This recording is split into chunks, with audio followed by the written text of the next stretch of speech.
त्याचा काय विचार केला ना तर 3 मोठे फटके येणं गरजेचं आहे. म्हणजे 3 षटकारांची ही मॅच आहे. परंतु भडवल या संघाचे गोलंदाज काही ऐकायला तयार नाही आहेत.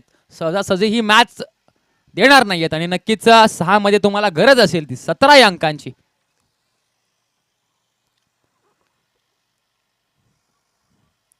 6 चेंडू आणि 17 धाव्यांची गरज आहे.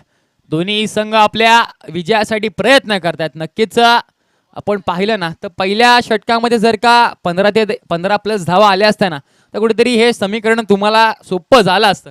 परंतु वारंवार आमचे उदय सर सांगतायत की चला ऑफिशियल्स इथे स्पीडअप घ्यायचं आहे. नक्कीच आमचे उदय सर आम्हाला सांगतायत की ज्या तुम्ही एक्स्ट्राच्या 11 धावा खर्च केल्या ना त्या जर का तुम्ही वाचवल्या असत्या ना तर कुठेतरी समीकरण तुमच्या बाजूने असतं. आणि नक्कीच आपण पाहतोय पहिला चेंडू प्रगती पथावर आहे. पहिल्या चेंडूवरती मोठा फटका मारायचा होता परंतु पुन्हा एकदा आलाय तो निर्धाव चेंडू.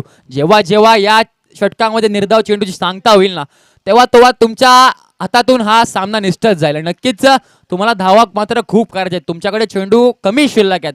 अशामध्ये जर का तुम्ही मोठे फटके मारले तरच कुठेतरी तुम्ही मॅच मध्ये पकड बनवू शकता. इथे मात्र बॅटची लिडिंग एज आपण पाहतोय पंचांचं अर्थातच तनय शेलार सरांचं इथे वोट गेले आकाशामध्ये आणि इथे मिली विकेट विकेट विकेट. तोपर्यंत आपण देऊया डीजे मास्तरांना संधी होऊन जाऊ दे.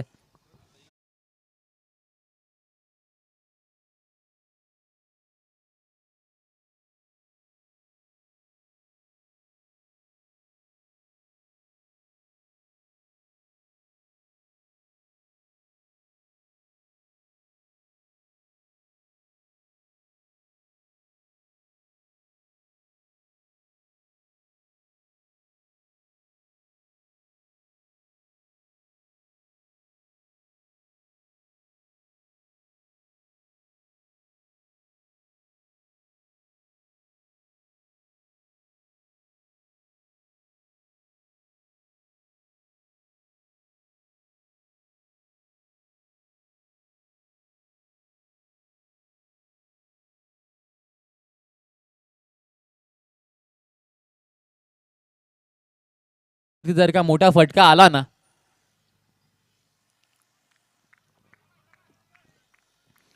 इथे मात्र आता 3 मध्ये 3 षटकार तुम्हाला लगावायचे आहेत. आणि नक्कीच जर का बघायला गेलं तर एक आम्हाला असं वाटतं की हा सामना म्हणजेच बडवल या संघाकडे गेलाय की काय. परंतु क्रिकेट आहे. क्रिकेट एक अनिश्चिततेने भरलेला खेळ आहे.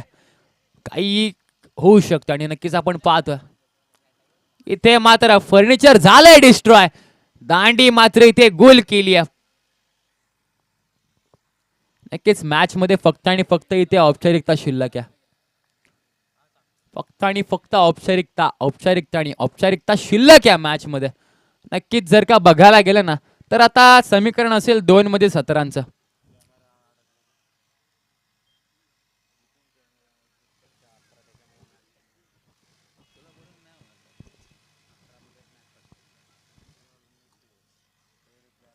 दोन चेंडू आणि 17 धाव्यांची गरज आहे.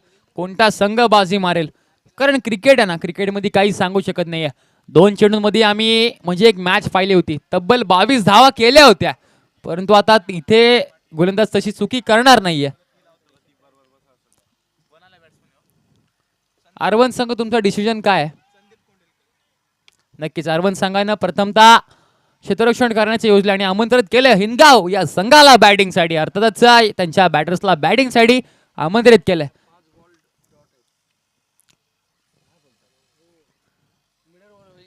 मी तुम्हाला सांगू इच्छितो आजच्या दिवसातली पहिली मेडन ओव्हर पहिल्या मॅच मधली मेडन ओव्हर येईल का.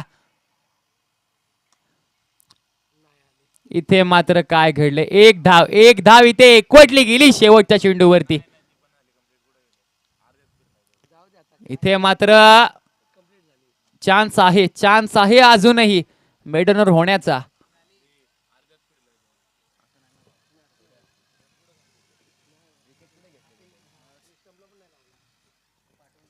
चान्स होता जर का तुम्ही चेंडू यशांना लावला असताना तर पहिली मेडनोर वर्णाय क्रिकेट संघ वर्णे आयोजित मैत्री चषकामधली झाली असती.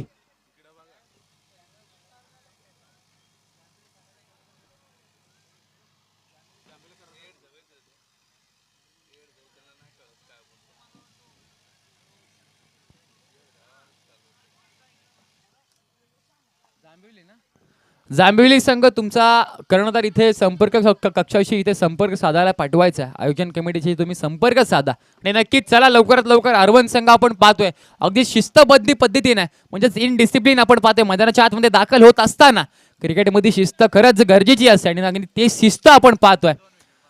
उदय सर जर का आरवण संघाचा विचार केला ना तर त्यांचा आम्हाला फायनलचा सामना आठवतो नक्की JKCC शेलू विपक्ष आरवण संघाचा सामना म्हणजेच वन लाईफ गुंडगे आयोजित मैत्री चषकामध्ये तो थरार रंगला होता आणि 90 मध्ये जिथे 2 धावांची गरज होती ना आणि त्या 2 धावा मात्र शेवटच्या चेंडूपती एक